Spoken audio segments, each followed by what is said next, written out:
Ei, você que tem umas ideias na cabeça para o seu negócio, o Sebrae tem um recado. Ei, ei, estamos aí pro que der e vier.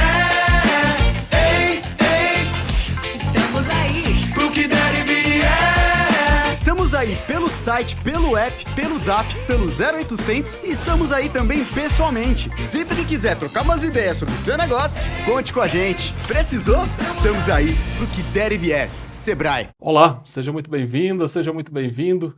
Esse é o podcast Educação em Destaque, o seu programa semanal de informações sobre educação aqui direto de Brasília. O programa Educação em Destaque, ele tem o apoio das seguintes entidades que a gente faz questão de registrar aqui para que você também acompanhe essas entidades aí nas redes sociais. Nós temos o apoio do PROIFES Federação, a Federação de Sindicato de Professores e Professoras de Instituições Federais de Ensino Superior e de Ensino Básico, Técnico e Tecnológico. Temos também o apoio da Clínica Saberes Neuropsico. Temos ainda o apoio do SIMPRO-DF, o Sindicato dos Professores da Rede Pública aqui do Distrito Federal. E também do SIMPROEP-DF, o Sindicato dos Professores da Rede Particular. Temos ainda o apoio da CONTE, Confederação Nacional dos Trabalhadores em Estabelecimento de Ensino, e o apoio da CNTE, a Confederação Nacional dos Trabalhadores em Educação. E também o apoio do ATENS, Sindicato Nacional, que é o Sindicato Nacional dos Técnicos de Nível Superior das IFES. E hoje nós temos um convidado muito especial para bater um papo aqui com a gente, mas antes eu vou pedir o seguinte: você vai compartilhar o link desse programa nas suas redes sociais, sobretudo no WhatsApp, porque assim muito mais gente vai ter acesso a esse conteúdo. Você também pode colaborar aí com o nosso programa. Ao longo do programa vai aparecer um QR Code aí na tela, você pode escanear e fazer uma doação aí de acordo com o seu poder, né, e o seu desejo. Então ele vai estar disponível aí para você. E também você pode compartilhar esse conteúdo, se inscrever no canal, que é muito importante, curtir esse conteúdo, tudo isso ajuda muito aqui o nosso trabalho, eu te agradeço por isso. E agora vamos então à nossa conversa. O nosso convidado de hoje é um paranaense que está no Rio Grande do Norte. A gente vai saber como é que foi essa trajetória dele até chegar no Rio Grande do Norte. Ele é professor da Universidade Federal do Rio Grande do Norte, presidente do Sindicato dos Docentes, né, dos professores daquela universidade. Então, é com o professor Oswaldo Negrão que nós vamos conversar hoje. Professor, seja muito bem-vindo e obrigado aqui pela presença. Obrigado pelo convite, um prazer estar aqui com vocês. É isso. E assim como você sabe, a gente começa sempre fazendo aquele registro, né, recuperando aquela lembrança escolar do nosso convidado. O professor Oswaldo Negrão, ele nasceu no interior do Paraná. Ele vai dizer para a gente onde foi isso e onde ele fez esse primeiro registro na escola. Qual a primeira escola onde ele estudou? Quem era a primeira professora ou o primeiro professor? Como é que foi esse ambiente dele ali na escola desde o primeiro momento? Então, professor Oswaldo, conta pra gente como é que foi isso. Então, eu sou paranaense, natural de Ibaiti, Paraná. É o Norte Velho lá do Paraná, é região de produção de café, historicamente, a primeira região, por isso que chama Norte Velho. A região de Londrina é o Norte Novo e a região de Maringá é o Norte Novíssimo. Então, é essa a divisa, né, de Paraná com São Paulo.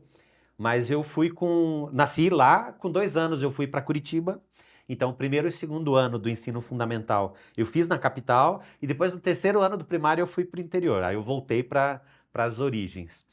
E a minha primeira professora, eu lembro até hoje o nome dela, a professora Alba, na escola estadual Professor Brandão, lá em Curitiba, e é muito marcante porque era período da ditadura militar, né? Eu sou da geração dos anos 70 e depois anos 80. Então, eu me lembro de memória do Médici visitando Curitiba e como a nossa escola ficava próximo do centro cívico, né, a área de poder ali de Curitiba, nós éramos aquelas escolas públicas que desciam com a bandeirinha do Brasil, uniforme azul marinho e branco, e a gente ficava lá esperando horas, literalmente, para uma comitiva que passava com carros pretos voando pela avenida, né, e só uma pessoa, na época, velhinha, né? Devia ter uns 60 anos, mas na visão da gente como criança, né? Passando só acenando a mão. Mas a memória interessante é que tinha uma senhora que tinha um pé de amora muito grande no jardim dela. E ela deixava a gente comer as amoras. E aí as professoras brigando, porque aí a criança ficava toda pintada de cor-de-rosa e cor de vinho, né? E no segundo ano do ensino fundamental também nevou em Curitiba, que é a neve de 75. A neve histórica também, que eu lembro nesse dia. não teve aula e todo mundo foi liberado justamente para, né, ter essa experiência na neve. Na época, antes das mudanças climáticas, Curitiba era de fato uma cidade muito fria, principalmente nesse período de inverno que era muito mais rigoroso, né? Mas Tá, e aí em seguida você falou que volta para o interior, né? isso. Fazer a terceira série. Como é que foi essa volta para o interior? Como é que foi a descoberta do mundo rural? Então, aí foi incrível, né? Para uma criança urbanoide ainda, né? A gente não tinha uma experiência de contato com a natureza, com o cavalo, né? Andar pelo sítio, enfim, andar a pé, solto literalmente pelas ruas, foi muito emocionante, foi muito impressionante ver a natureza tão de perto. E isso me encantou muito, porque o norte do Paraná é uma região bastante serrana. Então tem muitas serras, muito rio, muitos pomares, né? Ainda é uma cidade pequenininha, mas assim, uma escala em onde as crianças ainda tinham total liberdade de brincar na rua, né? Enfim, tinha uma piscina, um clube que ficava fora da cidade, mas todo mundo ia a pé, né? E aquele conjunto, aquele bando de crianças, assim, então era um período com muitas boas lembranças, né? E de fanfarra também, na época tinha as bandas das escolas, e aí eu, desde o terceiro ano do ensino fundamental, fui para os instrumentos. E, nossa, era muito legal. Os ensaios eram muito interessantes. E essa participação também, né, do momento cívico, porque a gente fazia desfile 7 de setembro e também 8 de novembro, que é o dia do aniversário da cidade. Então a gente desfilava e era o acontecimento que acontecia, né? Uma cidadezinha desse tamanho eram os eventos que tinham lá na 2 cidade. desfiles por ano. Isso, 2 desfiles por ano. Então, e aí, bom, claro que você seguiu a sua trajetória e chegou o momento que tem que entrar na universidade, né? Isso. Quando precisa dessa formação. Como é que foi a escolha pelo curso que você fez? Por que a escolha por esse curso? Como é que você deu uma Sim. experiência, sobretudo no ambiente acadêmico da universidade? Como é que foi? Uhum. Aí com 16 anos, né, o ensino fundamental, o ensino médio, ele era bastante limitado no interior, e aí é uma tendência, né, que o estudante adolescente acaba indo para o grande centro para fazer eu fui fazer o terceiro ano pré-vestibular, na época era o terceirão, né, que aí fazia o terceiro ano junto com o preparatório para o vestibular. Na verdade, eu fiz direito, eu passei para direito no primeiro momento, fiz quase um ano de direito, mas não teve aquele encantamento, assim. Mas você tem universidade pública ou privada? Não, uma privada. E aí, depois, uma colega do cursinho, que tinha feito cursinho comigo, fez odonto e estava encantada. E aí, um dia encontrei com ela na Rua das Flores, né, na Rua 15, lá em Curitiba, e ela começou a falar do curso de odontologia, como ela estava gostando e tudo. Aí eu falei, cara, eu acho que é alguma coisa assim. E aí fiz odonto e passei. E, nossa, e foi apaixonante mesmo, foi paixão à primeira vista. E foi, assim, um curso de graduação que me ajudou muito, né, o cuidado e as ações que você faz na odontologia tem uma questão do cuidado e do imediato, de você ter um problema e você conseguir, enquanto um profissional, dar soluções para essas questões. E isso eu acho que tem a ver com o meu temperamento, com a minha personalidade, me encantou fortemente. Aí eu cliniquei durante 19 anos da minha vida, depois que eu me formei. Fui dentista da Prefeitura de Curitiba e também tinha um consultório particular, né? Então eu tinha essa dupla atribuição. Mas antes disso, ainda na Sim. universidade, você teve contato com o movimento estudantil? Sim. A minha geração, ele abriu o DCE, porque o DCE tinha sido fechado. Eu fiz odonto na PUC do Paraná, e o DCE tinha fechado no período da ditadura, e até então não estava aberto. Então nós reabrimos em 1988, foi reaberto o DCE. Criamos um coletivo, né, de estudantes para entender o movimento, o que era o movimento estudantil e fazer as reivindicações. E fizemos a primeira greve da história da PUC, do Paraná, porque a odonto já era um curso caro na época, e as clínicas de treinamento eram muito defasadas. E aí nós fizemos uma greve de 90 dias e conseguimos fazer a reforma das 16 clínicas odontológicas. Então, ficou uma turma que ficou marcada, assim, os professores, ano passado nós fizemos 30 anos de formado, e os professores lembram justamente porque melhorou muito, inclusive, as condições de trabalho dos professores, porque as clínicas todas foram reformadas e foi interessante porque daí o próprio curso conseguiu fazer os primeiros cursos de especialização e de pós-graduação, porque tinha, de fato, ali uma base para poder desenvolver as ações, né? Tá, e aí o profissional Oswaldo? Como é que foi a descoberta desse mundo profissional na odontologia? Então, aí eu comecei a me formei em 91, aí em 93 eu fiz a primeira especialização aí na Federal do Paraná, que aí fiz a especialização em saúde coletiva, que é a minha área de atuação até hoje dentro da Universidade Federal do Rio Grande do Norte. Que aí você faz essa especialização para ser um sanitarista. Na verdade, você se especializa em saúde pública. E aí foi meu encantamento pelo SUS, e aí também, concomitante, comecei a trabalhar na Prefeitura de Curitiba. Que aí você começa a ter um contato, de fato, com a comunidade, principalmente comunidades periféricas, né, da cidade de Curitiba. E aí, de fato, eu me encontrei como trabalhador, como profissional e como cidadão também, porque eu acho que quando você disponibiliza os serviços de saúde para o coletivo da população, levando serviço de qualidade, você começa a entender essa dinâmica que a gente vem lutando, né? Eu sou um defensor do Sistema Único de Saúde, de que saúde, de fato, precisa ser um direito, assim como a educação, e que é um elemento fundamental para o desenvolvimento da cidadania. Tá, então vocês estão lá estabelecido, está trabalhando na prefeitura, você falou que tem a clínica particular também. E onde entra o Nordeste aí na sua vida? Então, justamente nessa primeira especialização, eu tive 2 excelentes professores e que tinham feito o mestrado lá na Federal do Rio Grande do Norte. Porque a Federal do Rio Grande do Norte, dentro da área da saúde coletiva, historicamente é um dos primeiros programas de pós-graduação, de mestrado nessa área. E aí eu fiz esse contato e os professores falavam muito bem de Natal. Falaram, é a tua cara, você precisa ir para lá um dia que tiver oportunidade, vai e conheça. Eu não conhecia nada do Nordeste, né? E aí teve um congresso de odontologia lá em Curitiba, 6 meses antes, e aí uma professora, hoje ela é professora também da Escola de Saúde, vizinha ali de departamento, ela ainda era também dentista da Prefeitura de Natal. Aí falou, vai ter mestrado. Vai ter uma seleção para mestrado lá em Natal, e mandou as informações para mim. Aí entrei em contato e... Aí nós estamos falando de que ano, mais ou menos? 97. E aí eu comprei um pacote daqueles de 1 semana de turismo. 3 dias eu fiz a prova e os outros 4 dias eu fiz turismo, né? E aí fiz e fui selecionado para o mestrado em saúde coletiva lá na odontologia. E aí, como projeto, aí pedi licença da prefeitura e fui trabalhar 2 anos lá. Quer dizer, fui fazer o mestrado por 2 anos lá, de 98 a 2000. E nessa época, na prefeitura de Curitiba, eu já trabalhava no departamento de planejamento, que é uma área minha de encantamento da área, porque foi criado o Sistema de Informações em Saúde do município de Curitiba, isso em 96 para 97, e uma área de planejamento estratégico. Aí quando eu fui fazer o mestrado, né, em Natal, aí a ideia era ficar de 98 até 2000, que foi o que eu fiz. Aí terminei o mestrado e voltei para Curitiba. Mas aí já voltei com um desencantamento de Curitiba. E aí já tinha passado 2 anos em Natal, né? Um tamanho de cidade que eu acho muito incrível.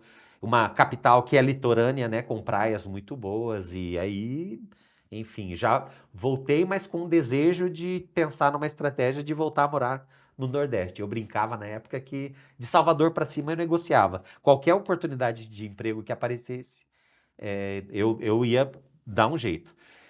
E aí aconteceu que em 2001 o PT ganhou as eleições da Prefeitura de Recife e fizeram um concurso muito grande, justamente para a organização da estratégia de saúde da família no município. Aí eu fui para lá, fiz o concurso e passei em primeiro lugar.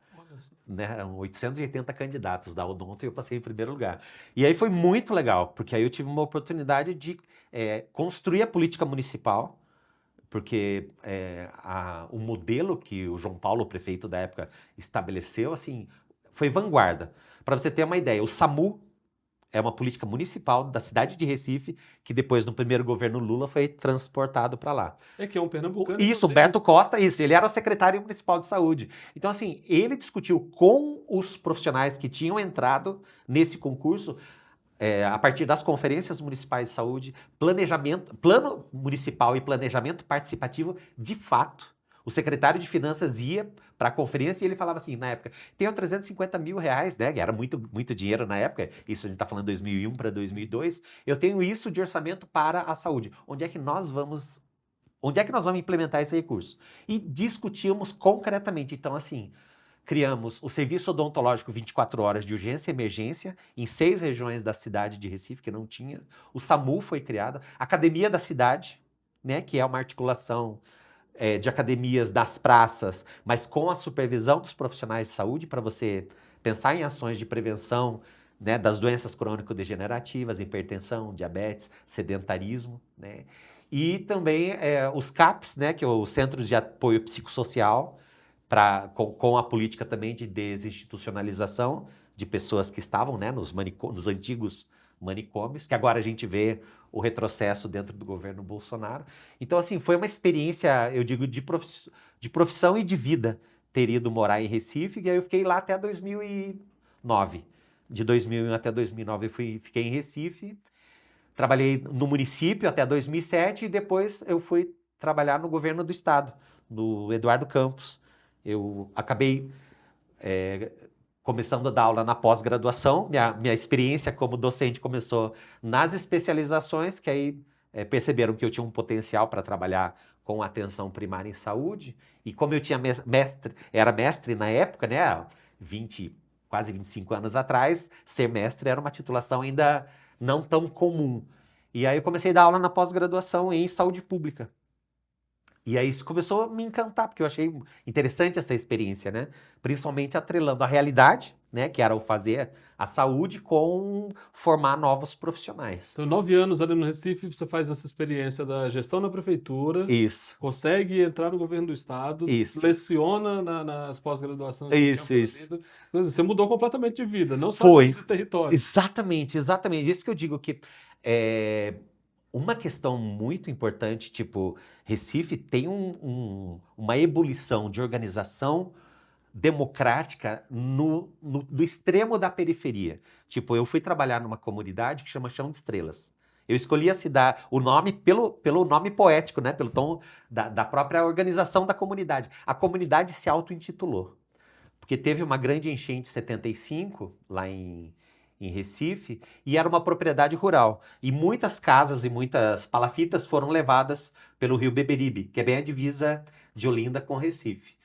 E aí a comunidade se organizou depois e reivindicaram com a prefeitura que aquele terreno, aquele sítio, né, era uma propriedade rural, fosse desapropriada para eles criarem a comunidade, reorganizar a comunidade.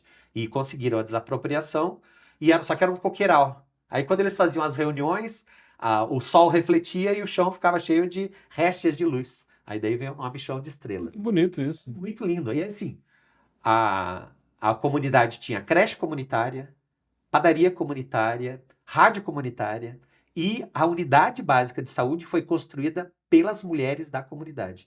Porque quando eles viram que ia ter o projeto para ampliação da estratégia de saúde da família,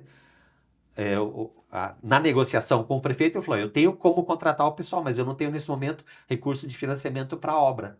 Aí ele disse, mas se a gente construir, você se responsabiliza pelos funcionários? Eu falei, cara, as mulheres nos finais de semana levantaram as paredes e eu trabalhava numa unidade básica de saúde construída literalmente pela população. Então, assim, é muito arrepiante, assim, é uma experiência de vida realmente muito, muito forte. E aí, no final de 2008, teve o concurso para a prefeitura da UFRN, né? Na minha área, com o Reúne, teve a criação de novos cursos.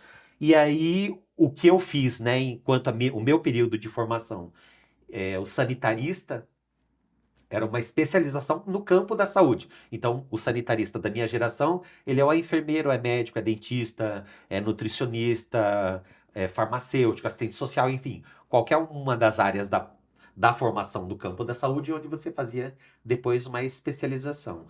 Com o Reúne, não. Com o Reúne, você cria um curso de graduação.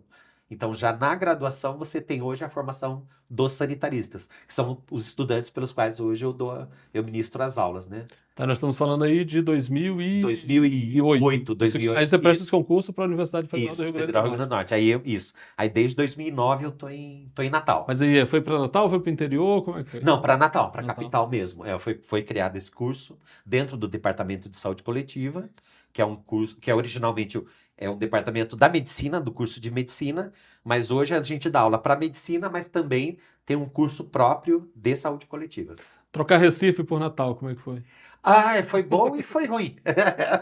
Tem a vantagem porque hoje são capitais próximas, tá? Sim, 280 quilômetros, uma estrada duplicada também, né? Primeiro e segundo mandato do governo Lula. Então, é uma estrada, uma rodovia federal bem mantida, boa parte dela é toda em concreto. Então, assim, é uma viagem que você faz de 4 horas de duração com muita tranquilidade. E Natal é um desejo que eu sempre tive, né? De uma cidade capital com menos de 1 milhão de habitantes, né? Hoje, Natal tem 850 mil habitantes. Então, assim, tem praticamente tudo que você tem num grande centro e, ao mesmo tempo, o que o pessoal chama de congestionamento não é, né? Fala, olha, gente, pessoal, isso aqui no máximo é um trânsito lento, mas não chega a ser um congestionamento. Mas me faz falta de Recife o aspecto cultural, principalmente.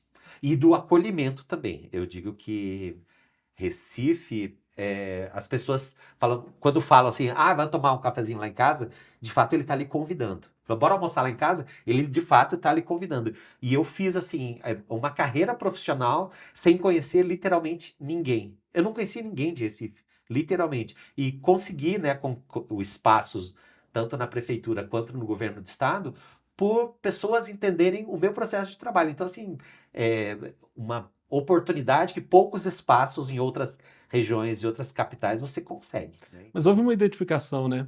Pela Sim.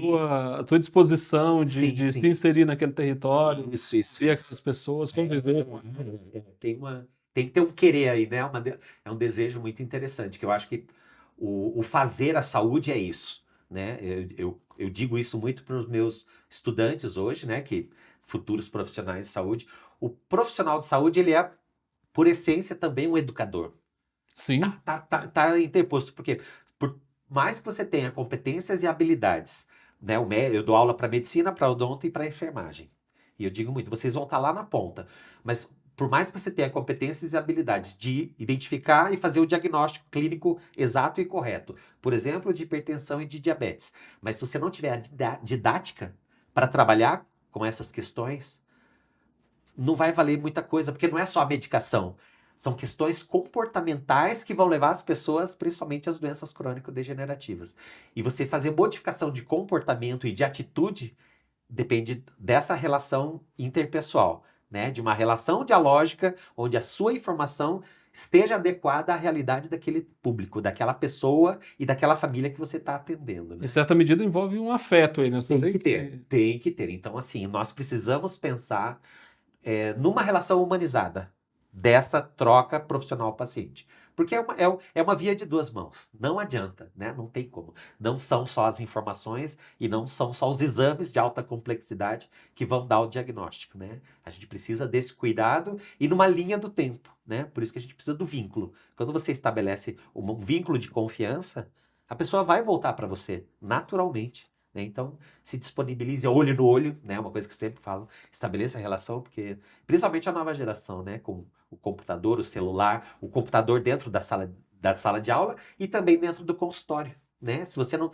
assim, olhe para o seu paciente. É importante o registro clínico, mas antes de mais nada, você precisa de uma relação humanística entre as duas pessoas. Porque se você não tiver essa relação dos sujeitos, você não constrói as sequências que são os demais elementos do tratamento, né? Então, o professor Oswaldo já está deixando pistas aqui que levam a gente a entender por que ele foi se envolver com esse negócio de movimento sindical. Porque, em tese, ele tem ali 16 anos na universidade, aproximadamente, né, de 15 a 16 anos. Isso. E ele já é presidente do Sindicato dos Docentes da Universidade Federal do Rio Grande do Norte, reeleito, portanto, já está no segundo mandato. Professor, como é que surgiu o movimento sindical na sua vida, movimento sindical docente, e como é que você se torna uma liderança nesse movimento? Então, começa também em Recife, no primeiro momento, porque foi feito esse concurso para os profissionais atuarem lá na atenção primária, só que era um contrato precário, né? Era um contrato por tempo determinado. E aí nós começamos a nos organizar coletivamente para que a gente percebeu que existia, né, uma disposição política, inclusive, e aí a gente começou a fazer uma pressão para que a prefeitura, de fato, se voltasse para um concurso público para que a gente pudesse efetivar esse vínculo. E 5 anos depois conseguimos, de fato, fazer o concurso amplo para todo esse conjunto de profissionais poderem ser servidores efetivos da Prefeitura de Recife. E aí foi, né, criamos uma associação que depois acabou se transformando em sindicato. E aí depois, quando eu vim para a UFRN em 2009, estava num momento de muita ebulição, mais ou menos a movimentação que a gente viu esse ano durante a greve. Em 2009, tinha um movimento, eu entrei em junho, e eu me sindicalizei logo em seguida, e a primeira assembleia que eu participei foi a primeira discussão sobre a desfiliação do fim da sessão sindical antes, né, que o Adurni era a associação, né, dos docentes, não era um sindicato autônomo, e estava justamente nesse grande debate sobre a saída do antes, né? Então, quando eu entrei na universidade, estava justamente essa ebulição, né, de que antes representa, não representa, o que é ser uma seção sindical e o que é ser um sindicato autônomo. E isso me trouxe bastante curiosidade. E eu lembro que eu comecei a fazer muitas perguntas e até o pessoal vou chamar assim, de velha guarda, não tinha muita paciência para explicar, né? Eu brinco até, porque na época a primeira pessoa com quem eu tive contato foi o professor Bosco, né? Depois ele foi presidente do sindicato e ele foi bem pouco paciente comigo, né? Eu falei, cara, mas então, né, qual é o sentido? Se vocês não têm paciência de explicar para os professores, então quer dizer que a gente não tem nenhum significado, né, o nosso voto, ou tanto faz? Não, peraí, né? Aí ele chegou para conversar com mais calma e com mais paciência, e aí foi muito interessante. Porque aí, a partir dessa relação mais didática, aí eu comecei a falar, pô, mas é interessante realmente, porque, afinal de contas, é minha carreira que está aí, né? Eu vou ser profissional aqui pelos próximos... Na época, a gente pensava em 25 anos, né? E aí, o primeiro movimento foi quando teve o edital para representação, né? Que era o Conselho de Representantes. Então, eu fui primeiramente conselheiro, fui para o Conselho de Representantes, que tem poucas reuniões, é uma reunião por semestre só, mas já comecei a achar interessante, assim, né, os debates, e aí eu acompanhei também, logo em seguida teve uma festa de comemoração de 25 anos do Adurni Sindicato, que foi muito legal, e depois, na sequência, de fato, consolidou, né, a saída do Adurni do antes, né, Deixa de ser uma sessão sindical, né? Exatamente, deixa de ser uma sessão sindical, e Bosco é eleito presidente do Adurni. E aí depois, numa sequência, já 2015, um pouquinho mais adiante, aí a professora Ângela era a presidenta, e aí o Wellington era vice dela, né? E aí quando começam a pensar na formulação da próxima chapa, 2016, aí ela me convida para fazer parte. Só que eu estava no doutorado nessa época, né? Porque eu entrei como mestre ainda. E aí ela falou, mas entra para compor, né, a chapa. Eu falei, mas eu estou no doutorado. Eu adoraria, acho que seria interessante, né? Seria uma experiência que eu gostaria de participar, mas nesse momento não tem condição. Ela falou, então faça assim, termine o seu doutorado, coloque o seu nome, quando terminar o seu doutorado, você se apresenta para a diretoria, combinado? Aí eu combinei com ela, mas não combinei com ela, então.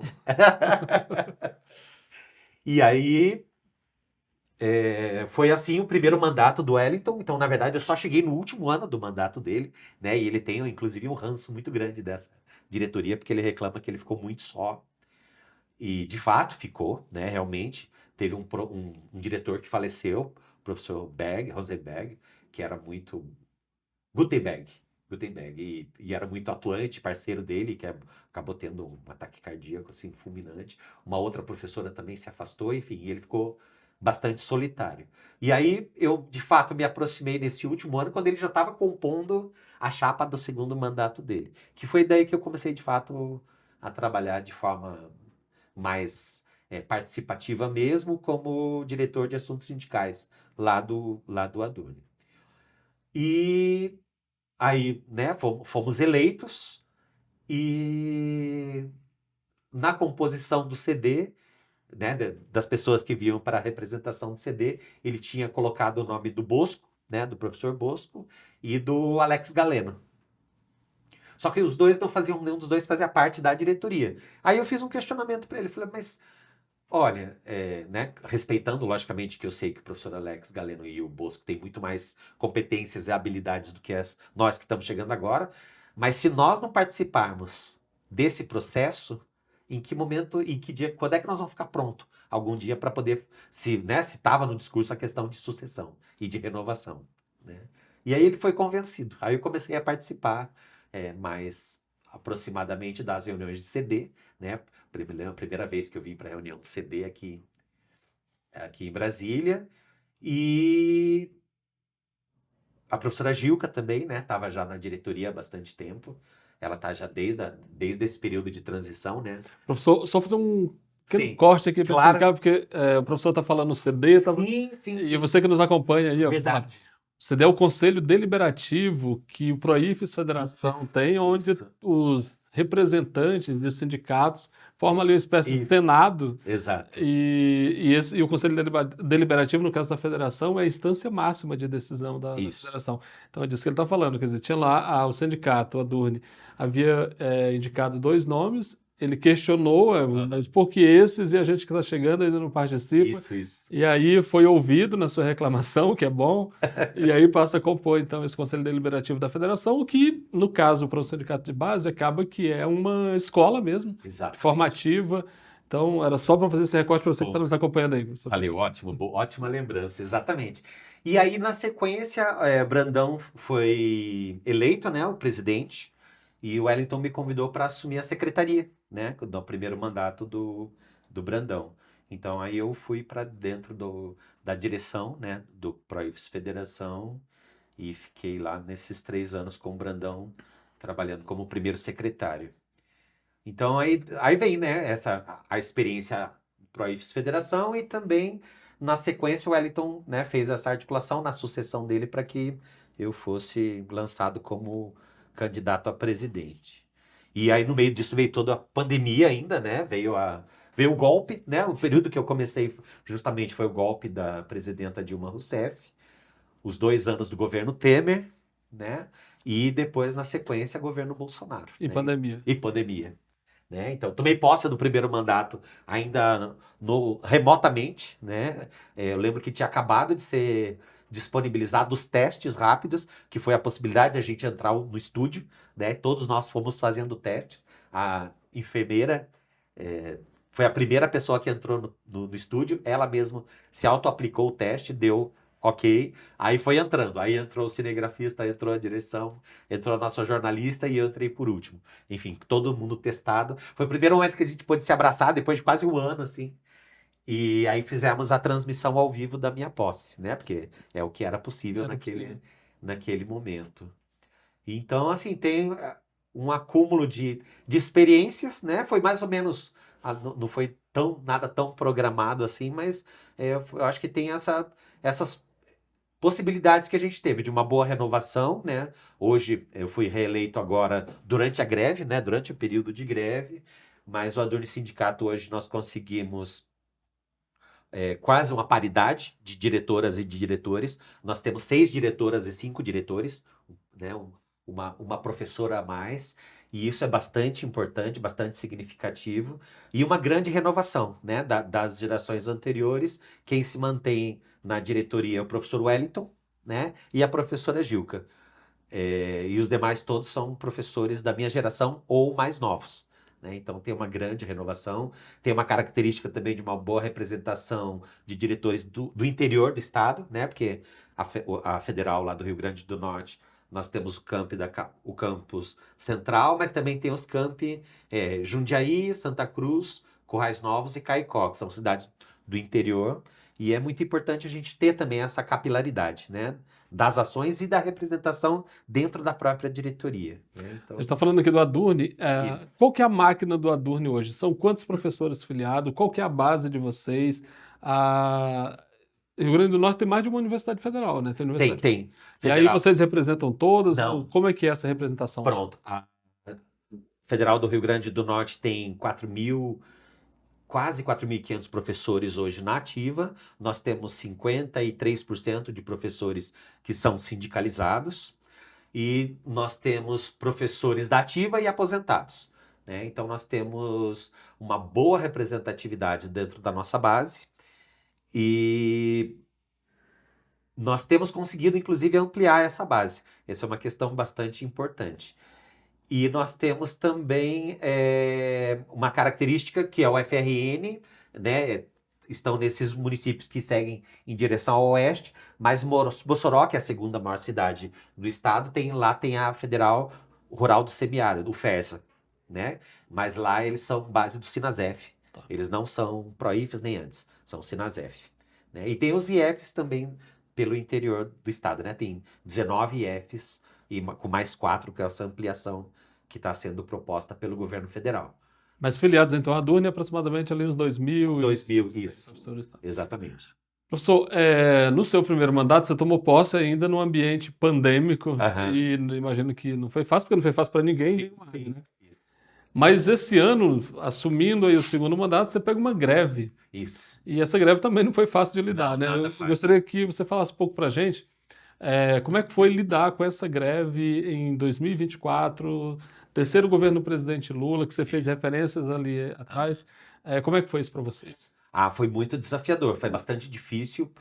Primeira questão, faziam 22 anos que não tinha greve na UFRN. 22 anos. A última greve tinha sido a de 2003, com a reforma do primeiro mandato do governo Lula, né? Então, historicamente, a UFRN tem bastante resistência para a greve. Mas se percebeu, né? Nós fizemos 2 assembleias e nessas assembleias se percebeu que a nossa base tinha, sim, né, uma movimentação em direção à greve, principalmente quando teve aquela notícia na mesa nacional no final do ano passado, né, em que o governo sinalizou que teria 0% de reajuste em 2024. Caiu como uma bomba em todo o território nacional, a gente pode dizer, né, porque as grandes universidades praticamente todas paralisaram. Então, isso não foi diferente lá na UFRN. E lá nós temos 2 movimentos, que é a Assembleia seguida de um plebiscito. E tanto na Assembleia, que já sinalizou pelo indicativo de greve, e a confirmação depois através do plebiscito, a participação dos plebiscitos foram históricas. Porque no plebiscito vota o professor sindicalizado ou não sindicalizado. Porque como é representatividade, né, da categoria, a decisão pela greve é de toda a base. E daí não votam os aposentados, mas votam os não sindicalizados. Então nós tivemos votações históricas de mais de 1.600 professores votando. Eu digo que foi a maior do Brasil porque não teve nenhum sindicato que tenha mostrado uma participação de plebiscito maior do que a nossa. Então, assim, de fato, teve uma grande discussão, teve uma grande mobilização. E eu digo que tiveram dois momentos bastante nítidos, assim. Um primeiro momento onde nós fizemos a condução da greve, constituímos o comando local de greve, que foi muito importante também. Tivemos a participação forte do Conselho de Representantes, que a gente faz historicamente desde do primeiro mandato, a gente faz uma reunião mensal do Conselho de Representantes. E aí a gente passou a ter reuniões semanais, né? Porque, enfim, as demandas e as novidades que vinham de Brasília e que vinham do contexto geral também acabavam nos dando suporte e fazia a programação já das atividades de greve para a semana seguinte. Então, a nossa agenda foi contínua, foi muito desgastante por esse lado também, porque eu digo que a gente trabalhou muito mais como nunca nesse período, mas teve um momento muito forte e muito contundente, que foi o momento em que Proifes assinou o acordo.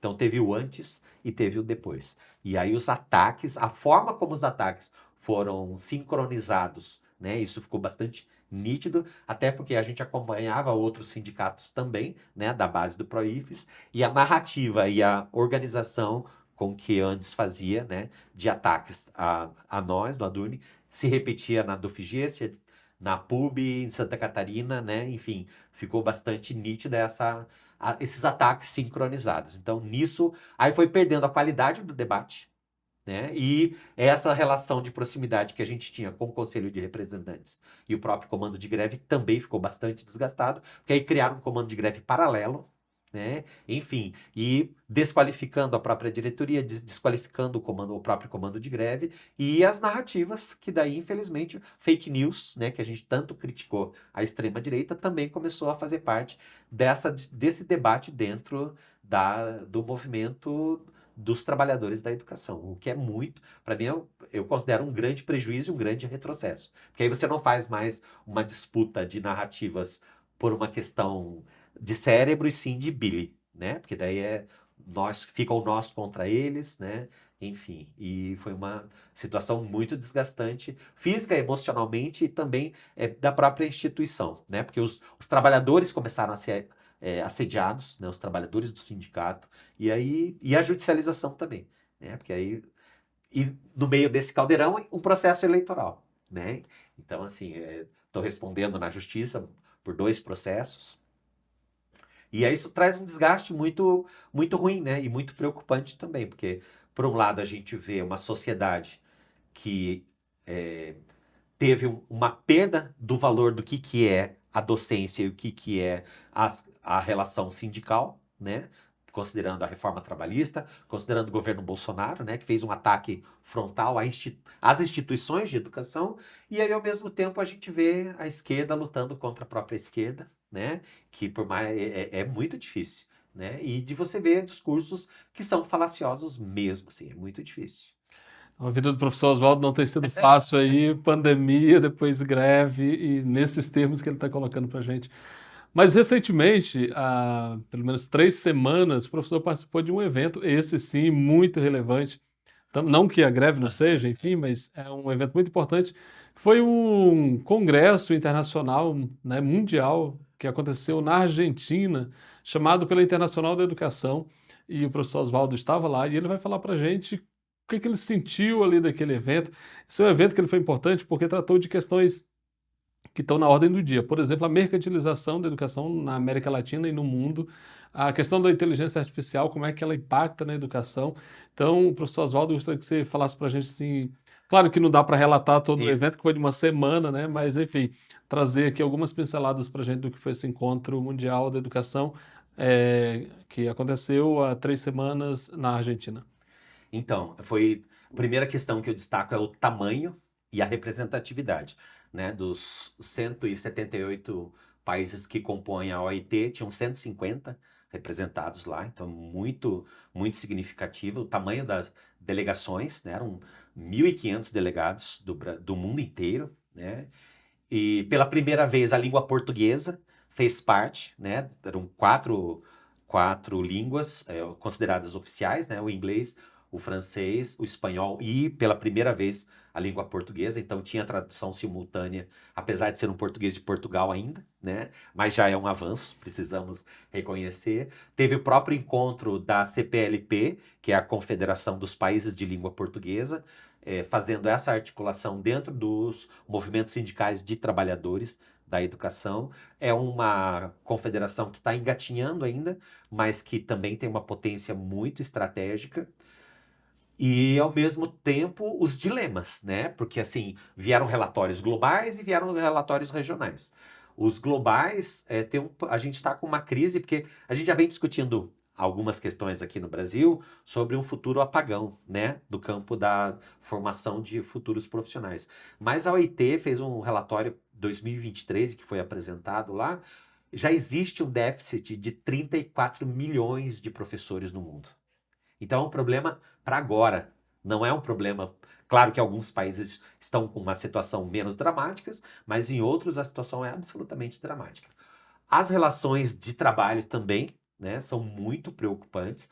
O processo de terceirização, as questões de flexibilização das relações de trabalho e de fragilidade de carreira para o magistério e para os trabalhadores da educação, tem levado, mesmo os países que tradicionalmente, né, investem fortemente na educação, a relações que comprometem justamente o interesse da juventude para alçar a carreira de magistério, né? Então, nós temos situações muito preocupantes e com o acúmulo de cargas de horas trabalhadas, questões relacionadas com a saúde mental dos trabalhadores também, vários depoimentos e várias considerações foram pautadas, além das situações de condições de guerra, de conflitos e de populações que estão deslocadas dos seus locais de origem, né? Hoje, o mundo como um todo tem mais refugiados de guerra do que proporcionalmente da Segunda Guerra Mundial, né? E aí, como é que a gente lida com uma questão de uma educação continuada para essa dimensão tão enorme, né, de milhões, literalmente, de pessoas refugiadas e apátridas? As questões também de condições mínimas de trabalho e de docência. Tivemos oportunidade de conversar com várias delegações da África e foi, assim, bastante preocupante. Por exemplo, República Democrática do Congo, um professor do ensino fundamental ou da universidade recebem os mesmos salários.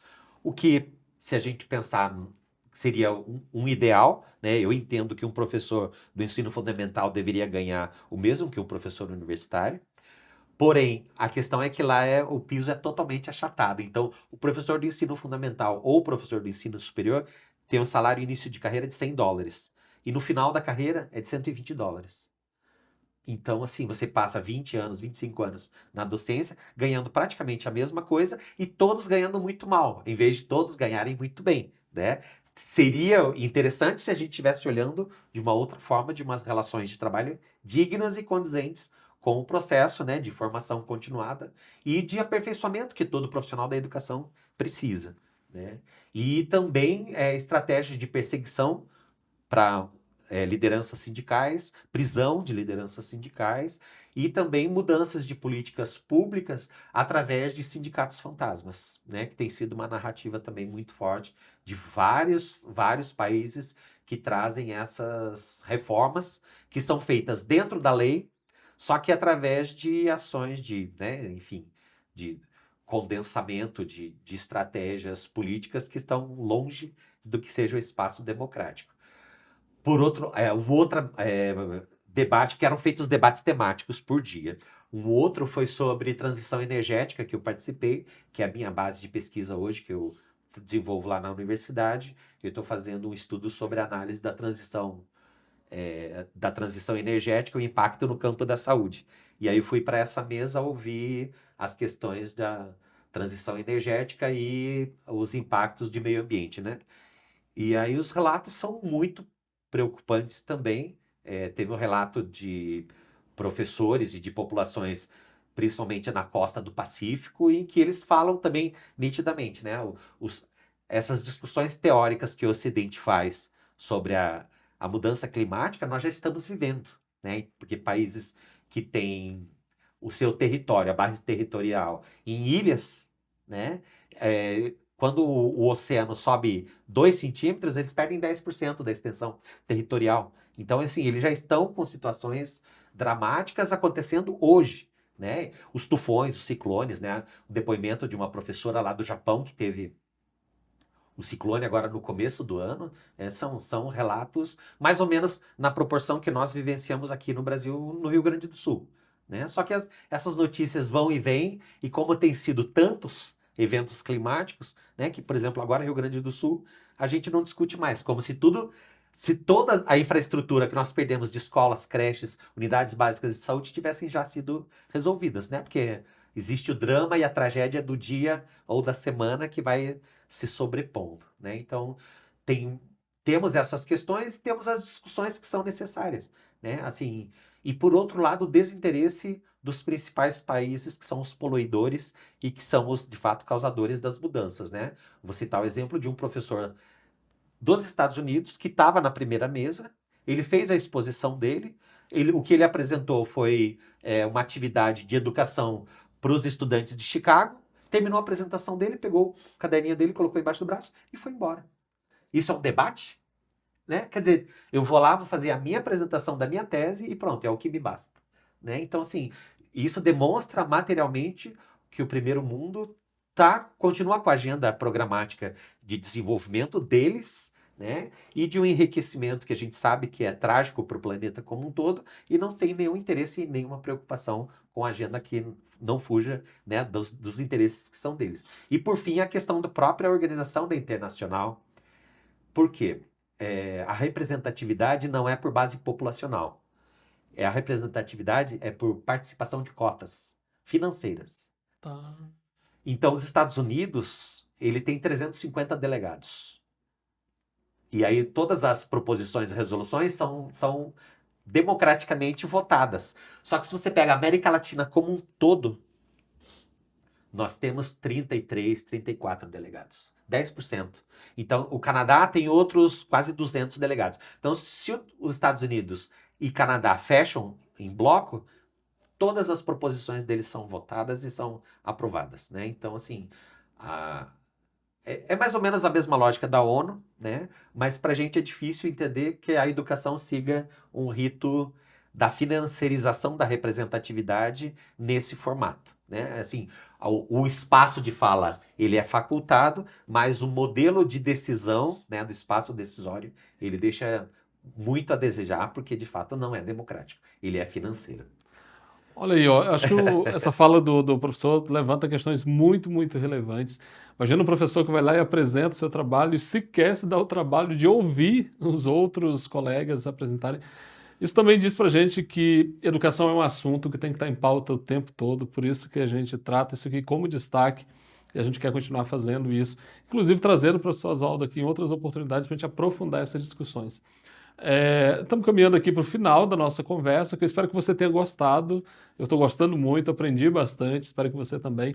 E aí te peço mais uma vez, segue a gente, se inscreve no canal, compartilhe o nosso conteúdo aí nas suas redes sociais. E agora a gente vai pedir ao professor Oswaldo, aproveitando aí que está começando o final de semana, que ele indique para a gente um livro, ou uma série, ou um filme que ele viu e que ele entende que vale a pena que você também tenha oportunidade. Então, professor Oswaldo, qual é a sua dica para esse final de semana? Então, um livro que me chama muita atenção e que eu gosto muito, eu tenho o hábito de reler livros, né? É O Leite Derramado, do Chico Buarque. Ele traz uma narrativa de um senhor próximo dos seus 60, 70 anos de idade, e ele começa a fazer um diálogo com a sua cuidadora. Não vou dar mais spoiler, Sim, claro. mas, assim, a forma como ele, né, da mesma forma como ele consegue trazer a poesia e a musicalidade, eu gosto da forma como ele consegue dialogar, né, na sua escrita, que lembra algo como se fosse uma conversa de um boteco, uma conversa de um cafezinho que a gente senta com os amigos para conversar. E essa relação ele consegue transcrever de uma forma majestosa nesse livro. Então fica a recomendação do Leite Derramado. É um livro curto, muito bom para ler no final de semana, assim, num descanso de final de semana, é muito bom. Leite Derramado, tá aí a dica do professor Oswaldo Negrão para você que nos acompanhou até agora. Então é isso, muito obrigado. E mais uma vez eu faço questão de lembrar que o podcast Educação em Destaque, esse programa, ele só é possível porque nós temos o apoio do ATENS, Sindicato Nacional, que é o Sindicato Nacional dos Técnicos de Nível Superior das IFES. Temos o apoio do PROIFES Federação, Federação de Sindicato de Professores e Professoras de Universidades e Institutos Federais. Temos também o apoio do SIMPRO-DF, Sindicato dos Professores da Rede Pública aqui do Distrito Federal, apoio do SIMPRO-EP, Sindicato dos Professores da Rede Particular do Distrito Federal, apoio da CNTE, Confederação Nacional dos Trabalhadores em Educação, da CONTE, Confederação Nacional dos Trabalhadores em Estabelecimento de Ensino, e também da Clínica Saberes Neuropsico. Então, você que ficou com a gente até agora, muito obrigado e até a próxima semana. Grande abraço, até lá!